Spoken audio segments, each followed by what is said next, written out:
Thank you for tuning in. I am Doug Marshall with Marshall Velissis, and today I am asking Troy Niehaus 3 questions, and I've been looking forward to this opportunity. Troy is a financial advisor with Bernstein Private Wealth Management. He enjoys working with entrepreneurs, and he understands the psyche of a business owner along with the contributions they make to our economy and to our community. He is a former tech startup owner himself. He's a prior president of a hardware manufacturer and general manager of a software business. With this experience, he brings unique insights to business owners. Troy is also a retired U.S. Air Force officer and a graduate of the U.S. Air Force Academy. At Bernstein, Troy focuses on making money meaningful for his clients, and his relationships are based on integrity, respect, and commitment. Hey, Troy, so good to see you this morning. How you doing? You too, Doug. Nice to see you. I'm good. Thank you for asking. Good. I mean, I know it's an overcast day outside. You're in Bellevue, right? Or I am in downtown Seattle, actually. Okay, downtown Seattle. Okay, so it's still cloudy there. It is. Yeah, it's yucky. Headed that way myself. So I'm going to ask you 3 questions about what you do, and hopefully it'll be helpful to some business owners that might look at this and other advisors as well. So I'm going to start if you're ready. I'm ready. Let's go for it. Awesome. So Troy, we've talked about some of these things before, so I'm going to prompt you. What are the 4 stages of the life of a business, and what should owners be mindful for each of those stages? All right. Well, good question. So as we see it, there's 4 stages. There's the startup stage, growth of a business, its maturity, and then what things look like post-exit. And so real briefly, startup is a young company that's started by one or more entrepreneurs, to develop some unique product or service and bring it to market. These are early stage companies typically that operate on a shoestring budget with an initial funding from the founder and their friends and family. And so, they're usually looking at getting funded and how can they just get their business up and running. In the growth stage is the phase of the company that they're experiencing, rapid sales growth, kind of that pitch up, if you will. And the company's got solid business model. It's working towards strengthening its position in the marketplace. Often their main challenge is balancing the increase in expenses that are required for their growth, and still having relatively limited funds available. The maturity phase is where the company is now in a relatively stable situation. They can run without too much input from the owner. There's plenty of cash to develop new opportunities and expand operations and markets. And I'd say their main challenge is often trying to stay aware of and ahead of the competition. And then lastly is post-exit.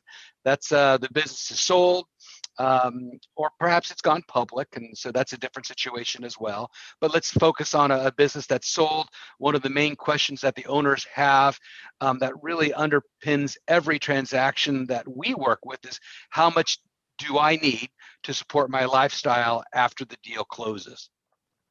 So you do quite a bit of exit planning in your business for owners. And a question for you here is, when is the optimal time for owners to be working on their exit plans?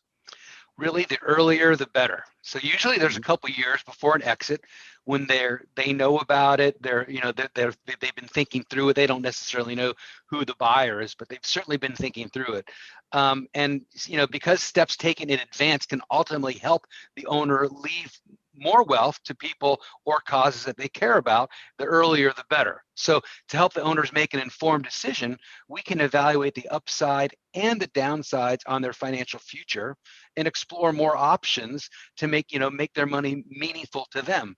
Ultimately, how sellers choose to invest may make the difference between success and failure in meeting their long-term goals. So right-sizing and investing in a series of portfolios that are tailored to meet their specific objectives can give that owner the best chance of success. I love the term that you use, causes that you care about. We use that a lot over at Marshall Velissis as well. Yep. So along those lines, I really do like that your firm has a focus on philanthropy for business owners. And I've been looking forward to asking this question because I like this. So how do you help them decide how, what, why, and how much to give in their planning for philanthropy? Yeah, great question. So, I guess for sellers who are passionate about giving back, the lead up to the sale provides an excellent window for their charitable planning. And so, one of the first things that we do is quantify their philanthropic capacity and then discuss which strategies best support their aspirations while at the same time trying to maximize tax savings. Business owners often grapple with the decision to donate to a public charity versus Mhm. a private foundation, or you may have heard of a donor advised fund, right? Sure. And since each confers distinct advantages. So, for example, if you look at a donor advised fund, it allows donors to contribute appreciated assets to a tax-free investment account if they want, from which they can direct gifts to other charities, approved 501c3 charities of their choice. DAFs also provide entrepreneurs with a measure of anonymity. Is that right? Did I say that right? It was close. That's Being a tongue anonymous, twister. but it's basically it's really can be compelling for an owner, in the wake of a very high profile exit. A private foundation, on the other hand, is another great option, and that can provide a lot of ample opportunities for teaching children and young adults about giving back, while making philanthropy a truly family affair.